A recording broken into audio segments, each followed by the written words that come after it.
try without the mic because I have a very loud voice. Sometimes it echoes. So before I get started, I'm curious for who's in the room. How many folks in the room are elementary school principals? What about secondary school principals or middle school principals? And then anyone who's not in a principal role, some other role in education? Okay, great. So before I jump into my presentation, I want to sort of ground us with a question. And my question is this.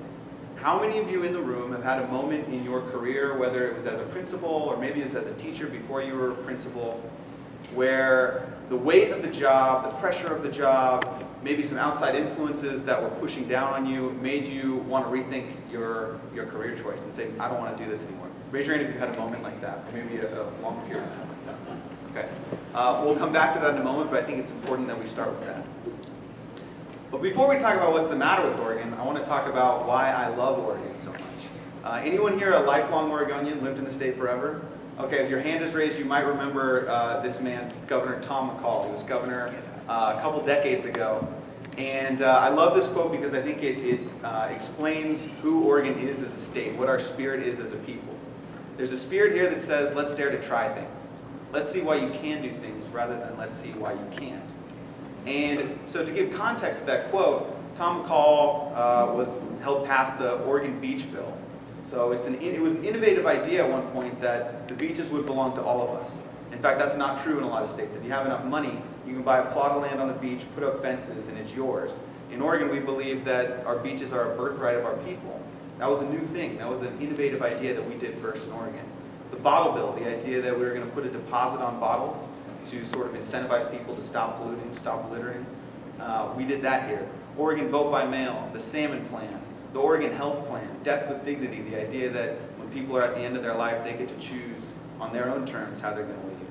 Those are all ideas that started here, and it sort of frames who Oregon is, our reputation, as a place that rises to the challenge of big problems. Social problems, economic problems, cultural problems. In Oregon, we don't shrink from those things. We rise to those things and solve them in an innovative way. But as educators, you of course know that that doesn't apply to everything because our education system is a total disaster, right? If you read the newspapers and you watch TV, our education system's broken.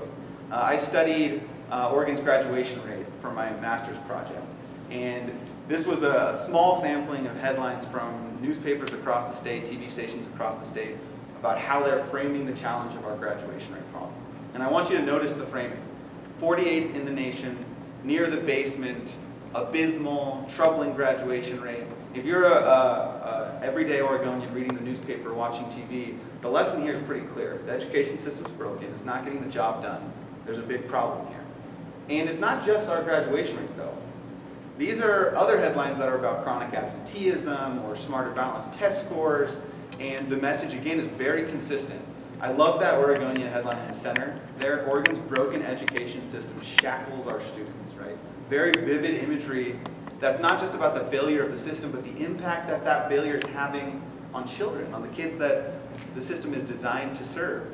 And the problems are severe. So I bring this up because I think it's important context.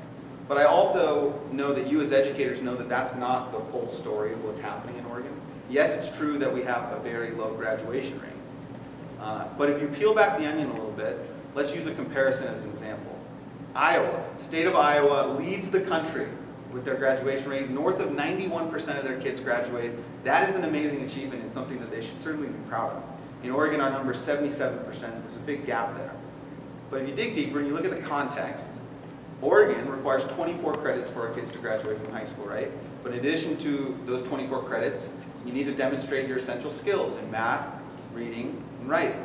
And in addition to that, you have to fulfill your personalized learning requirements, which are a set of individualized programs that students have to participate before they earn their diploma.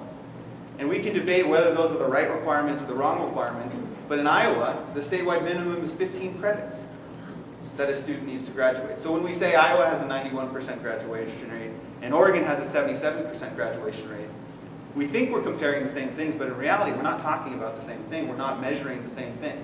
That's important context that very few people who don't work in schools understand and know. They just know these headlines, that something's broken. But it's not just graduation rates. We can also talk about our Smarter Balanced test score results. In Oregon, it's very, very easy, and some would actually argue that the way the law is written, it's encouraged that students and their parents pull their kids out of standardized testing for smarter balance. Raise your hand if that's something you experience in your district, opting out. Very common problem in Oregon. But the way that we calculate performance on the standardized test score is that if students opt out and they don't take the test, it actually reflects poorly on your district and shows that more kids are failing the test than they are. Again, not something you're going to see in these newspaper articles that an everyday person is going to read and say, wow, we're doing so bad, our kids are terrible at math, terrible at science. The third area, chronic absenteeism. This is something I just learned about a few weeks ago that I thought was fascinating.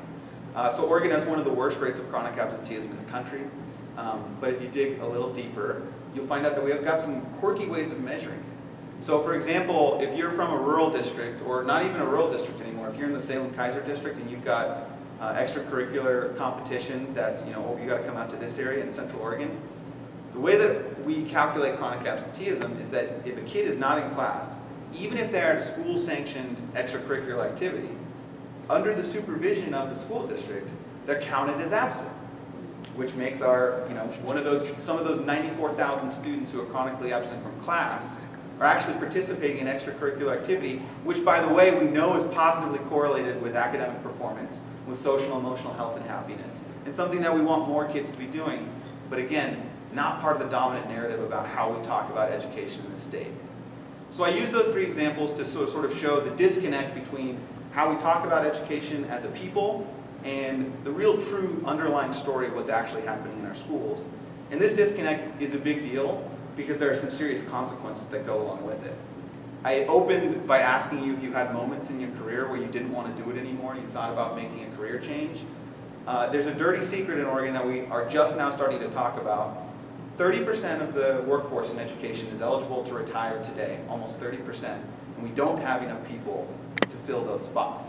And in fact, those of you who are hiring positions, especially in special education, math, science, second language, people are finding real intense difficulties finding qualified people for those roles. And if you were a college student trying to figure out what you wanted to do with your life and you were reading these headlines about how terrible the system is and it's probably populated by lazy and incompetent people, you probably wouldn't want to join those ranks because you wouldn't know the full story of what's going on. My mom spent her career as a high school English teacher, and she just retired actually.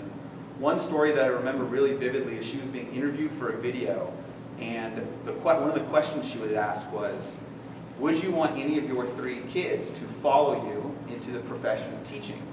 And I'm watching this as someone who watched my mom spend late nights sitting on the couch grading essays, reading her kids' journals, weekends at the school as activities director so the kids could put up posters for homecoming, knowing that she poured her heart and soul into this profession. And she paused for a minute and thought about it, and she said no. She wouldn't want her kids to go into the profession because it was taking a toll on her emotionally. And we're now seeing that sort of incident and the social emotional challenges that our kids are facing in schools, which are unlike anything that's happened before. I was just talking to a superintendent who'd been an administrator for like 30 years, approaching the end of his career, and he said the last 2 or 3 years, the level of social emotional needs that kids are bringing with them to the classroom is unlike anything he'd ever seen in his career. A guy who's been doing it his whole life said it's worse than it's ever been. Again, not something that most people are aware of. So you've got all these factors, and what does it add up to? It adds up to a public that's losing trust in one of the most important institutions in a democracy, our education system, because they think it's not working. The consequence for my work in politics in the legislature is you got these policymakers, both elected politicians and people who work in departments of education who say, we got a severe problem, we got to tell these educators how to solve it, we got to do something about this. So you get these one-size-fits-all, top-down sort of accountability measures that you are so used to dealing with. And then finally, this is a new thing, in Oregon at least, education is becoming a political issue. You're seeing TV ads with gubernatorial candidates trashing each other on the issue of education. My former boss, who spent her career in education and politics, said that she's never seen education become so politicized in Oregon before, where candidates are using it as a weapon against each other. None of this is a good trend for our teachers, for our administrators, and none of this is good for our students. So the question then becomes, what can we do about it? And I think the good thing is, principals are in a really unique spot in the education world because you as principals know, for example, when the state board changes instructional hour requirements or PE hours, you know that because it affects your work. But you also know when a third grade kid's grandmother dies and he misses a week or two of school. You're both on the ground and dealing with the policy decisions, so you're uniquely situated to talk about education. So I think there's a few things that you all can do uniquely to help solve this problem. The first is pretty straightforward. We, especially as an organization, as COSA, but you as individuals, I think we really need to start advocating for honest and accurate measurements of the work that we're doing so that the data is telling the true story of what's happening. But we also need to advocate for coherent systems. So for example, even in our most ambitious goal as a state, 40-40-20, 40% of our students graduating with a bachelor's degree or more, 40% with an associate's degree or professional certification, 20% graduating from high school. Even in that ambitious plan, 20% of our students we expect will not go to college. So why should all of our high school students have to have a college-ready high school diploma? We need to ask ourselves tough questions about that to make sure that our system is coherent and designed to create the outcomes that we want. That's going to take communication with the legislature, with the State Board of Education, with the Department of Education, so we can start to align our systems and make sure we're measuring the right things. And then the second thing is we need to reclaim the narrative and tell the true story of what's happening in our schools. I think a lot of times it's easy, especially in jobs like yours that truly are difficult and emotionally draining, it's easy to talk about it from a negative frame. How overworked you are, which is true, how the social and emotional challenges of kids make your job nearly impossible in terms of educating them. That's true in a lot of cases. But we need to tell the stories of the positive things that are happening. The CTE programs that are connecting kids to apprenticeships right out of high school. The innovative pre-K programs that are putting kids on the right path in a way that wasn't possible 5 or 10 years ago. The examples of the kids who are getting into college who always said that college wasn't for them or had been told their whole life that they weren't college material. There's a lot of examples of success stories, and we need to move those to the front and lead with those so people know that, yes, there are some misleading statistics that you might have read, but there's also some really good things happening in schools. And for a lot of kids, schools are really the thing that's going to determine where they go, where they end up in life. We got to tell those stories. And then the final piece, and I think this is the simplest thing you can do, is recognize that as a principal, yes, you are a school leader, but more importantly, you're also a community leader. And I think what that means is you should go to Rotary Club meetings.